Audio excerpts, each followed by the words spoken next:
Hello, today I'm going to be doing a video on the total force on a charge due to other charges.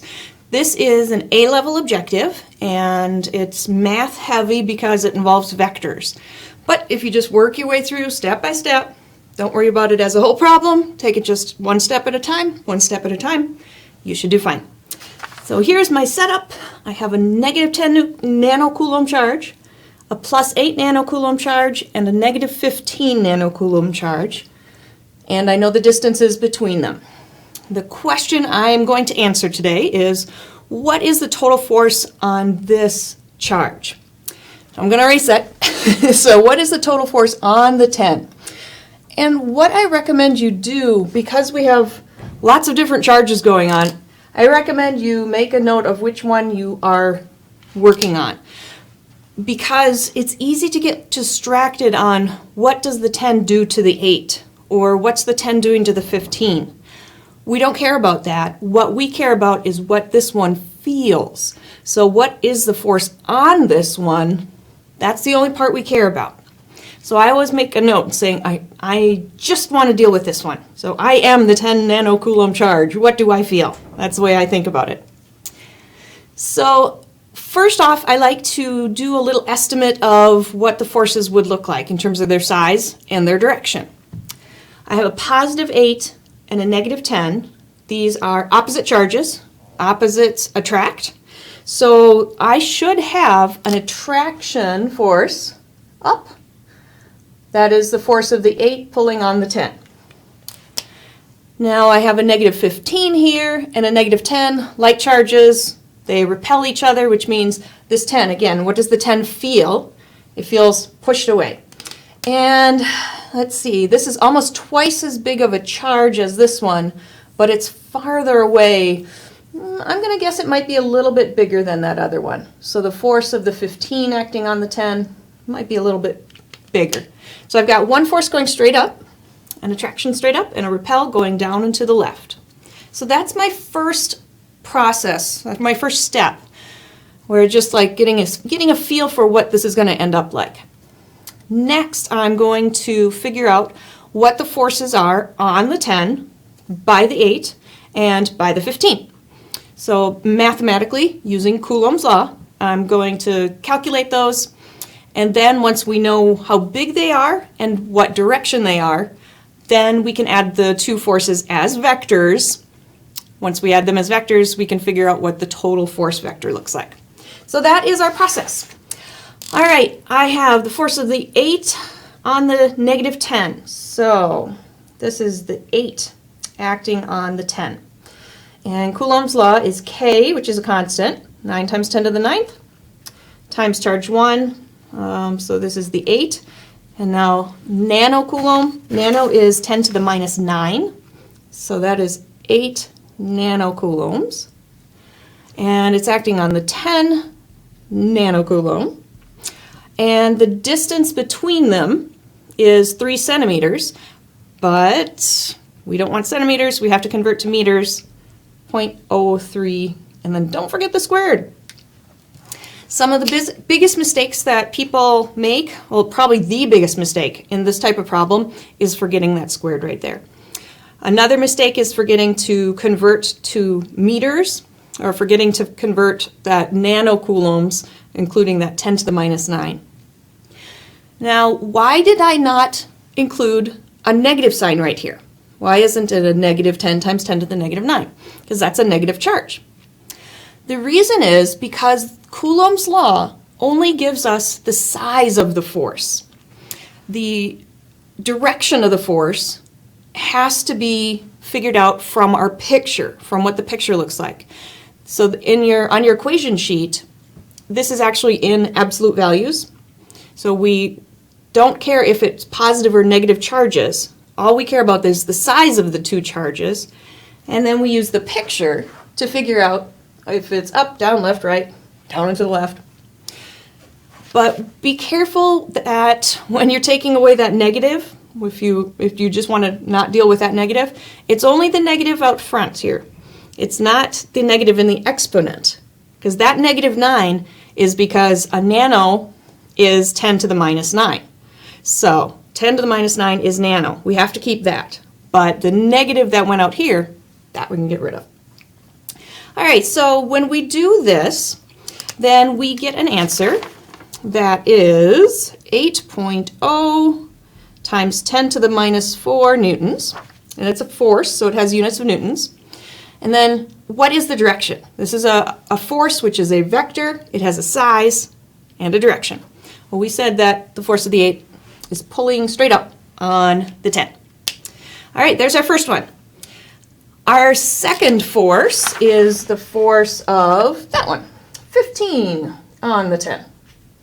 Coulomb's law again, 9 times 10 to the 9. The first force is 15 nanocoulombs.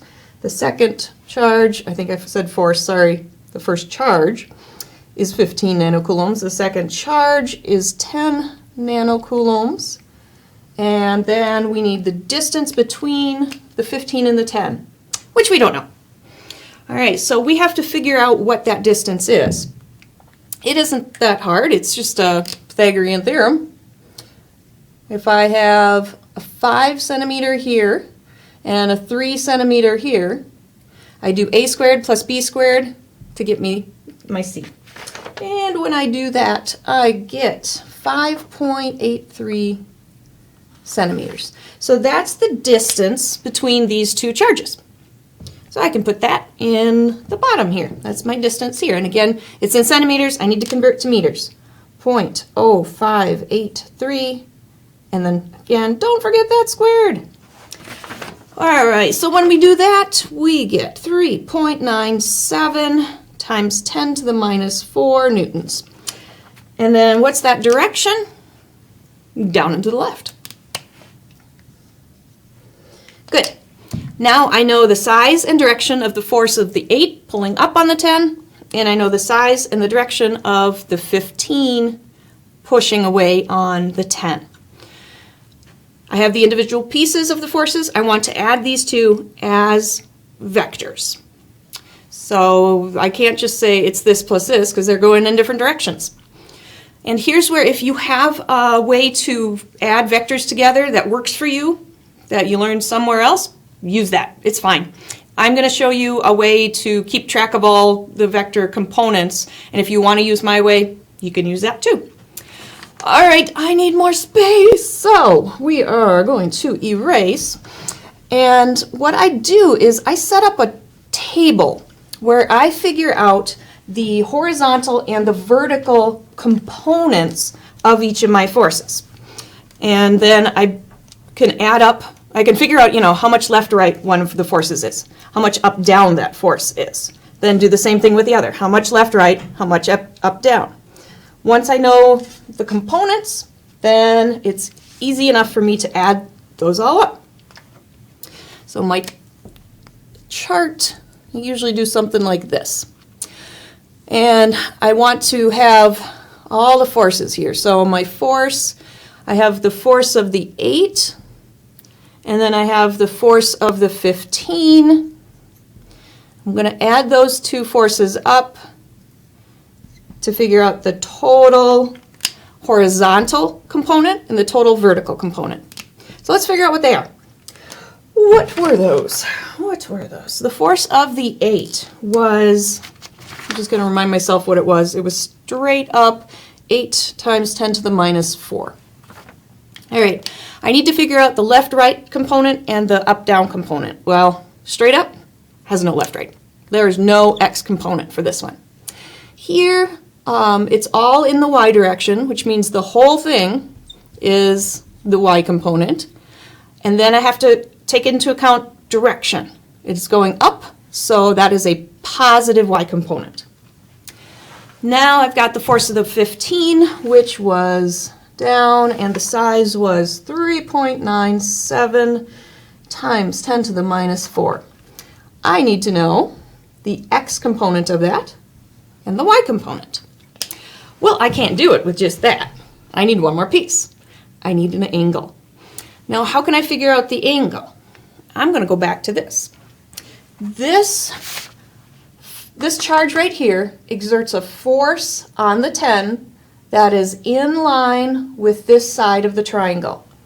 So if I have this triangle again, a little bit cleaner, and I have the negative 15 here and the negative 10 here, the force that the negative 15 pushes on is in exactly this direction, on a line between those two. So this force is going to be at the same angle as this, as the triangle that we had before. So if I know this angle, if I can figure out what this angle is, I know what the angle is that my force is at. So I'm going to figure out what the angle is using this triangle, my size, my centimeters distance triangle. And the easiest way to do it, 3 and 5, I know opposite, I know adjacent. If I do the tangent of theta would be opposite over adjacent. But I just don't do the tangent of 3/5. I need to do the inverse tangent. Anytime you're solving for an angle, you have to do an inverse function. Inverse tangent, inverse sine, inverse cosine. So we do the inverse tangent of 3/5. And what do we get with that? We get an angle of 31 degrees. All right. So now I know that the force of the 15 pushing on the 10 is at an angle of 31 degrees below the horizontal.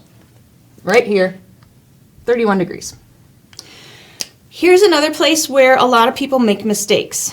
They mix up which angle they're dealing with.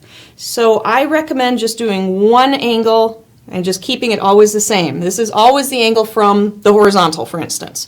Angle from horizontal. So don't get mixed up if you did this angle here and then think that's the same as this angle up here. So just be careful when you're transferring the angle information that you're keeping it consistent.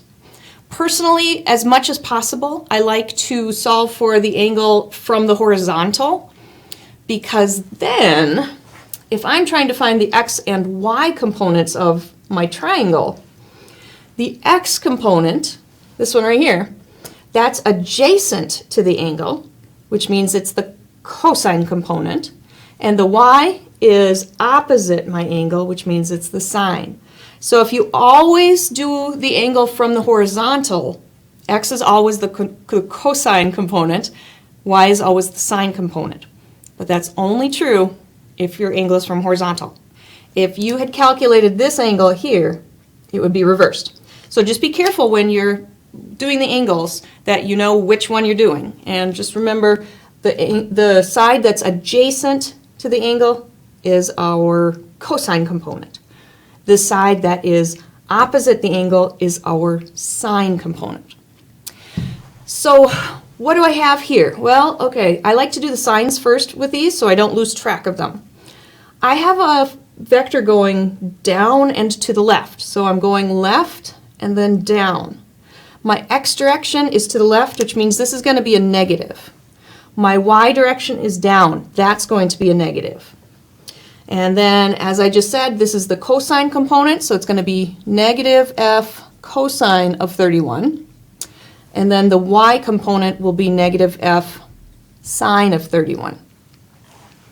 So that's how I'm going to calculate what the cosine and sine components are, what the x and the y are.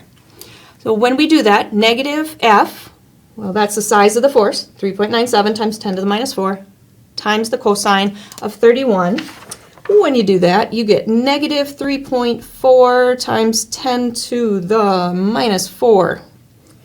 That component, the y component, is negative 2.0 times 10 to the minus 4. So this is how we calculate it. And this is the actual number. Now we know for both of our vectors, the 8 and the 15, their x and their y components, which means I can add up all the horizontal components, add up all the y components, the vertical components, and know what my total vector's components are. This one's easy. 0 minus that is minus that.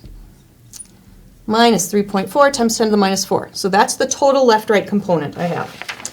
And then if I have this from the first vector and then this from the second vector, oh, I can do that one in my head. Just make sure, yeah, I didn't mess it up on my sheet. Okay. There is my total up-down vector. So if I look at the signs of this, I have a negative x and a positive y. My total force vector is going to be to the left and up. Is that consistent with what I guessed here? So I had guessed that this would be a smaller up and this would be kind of a bigger down. I probably guessed a little bit wrong. If I added these two vectors, I would have something going left and maybe a little bit down. Turns out it's left and a little bit up. At least the left part is correct. If I had gotten something with a positive x here, I would have gone back and said, there's no way to get a total force going that way. It has to be to the left. So how can we get the total force knowing the components? We are going to draw a triangle from them. And what I'm going to do here is I have the x and the y components. I'm going to use Pythagorean theorem and then the inverse tangent again to figure out what the total answer is. All right, so I have negative 3.4 times 10 to the minus 4 in my x and a positive 6.0 times 10 to the minus 4 in the y. And I got rid of that negative and that positive because those just tell me the direction. I don't want to say a negative 3.4 to the left because a negative left would mean a right. So don't get mixed up there. This is just the number now. That negative just tells me it's to the left. This positive just tells me it's going up. My total vector then, my answer that I'm looking for, is this right here. So this is the total force on the 10 nanocoulomb charge. How do I get it? Pythagorean will get me the size. I know A, I know B, so I can use A squared plus B squared equals C squared to get the size of the force. So the size is going to be 3.4 and 6. It will be 6.9 times 10 to the minus 4 newtons. And that's the size of the total force. Force is a vector. We need size and direction. I need to know at what angle the force is acting. To do this, well, I'm going to recommend you do exactly the same as you did back here. Do the inverse tangent of opposite over adjacent. And then if you do that, you will get that angle to be, what do you get that angle to be? 60 degrees? So when you do that, you get a 60-degree angle here. Now you shouldn't just say the force is at 60 degrees, because if you tell me the force is at 60 degrees, I think, okay, start at 0, go up 60, it's going up and to the right. It's not, it's going up and to the left. So how can we describe up and to the left 60 degrees off of here? There's several ways you can do it. Two of the easiest ways would be, you can say that's the force acting at 60 degrees north of west. So we start west to the left and we go 60 degrees north. That's one way to do it. The other is to use the 0 to 360 degree circle, 180, 270, and say, okay, 60 degrees is going to be pointing up like this. What is my actual angle from 0? It is 120 degrees. And now if you use the 0 to 360 circle, always put a positive there, please, so that I know you're talking the 0 to 360.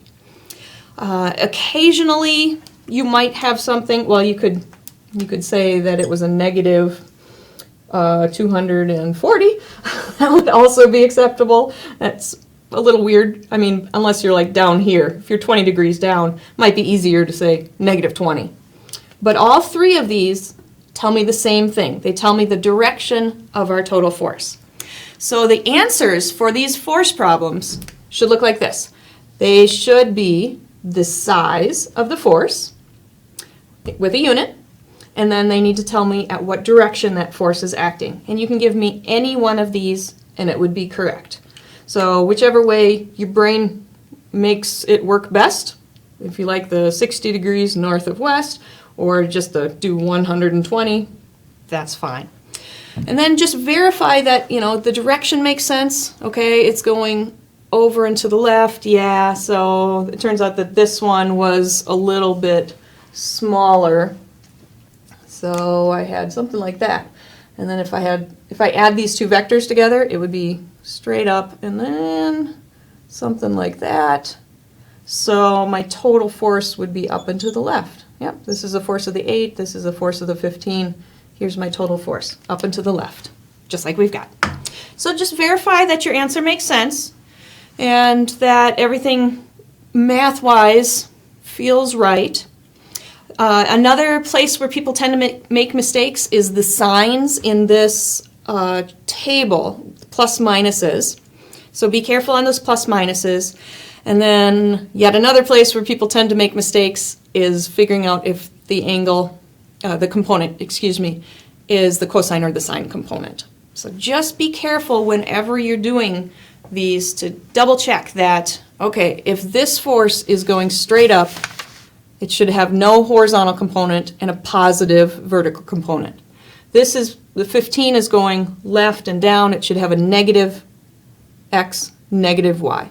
So just double check that, you know, things are making sense, and then once you've got your answer, well, at that point you hope it's right.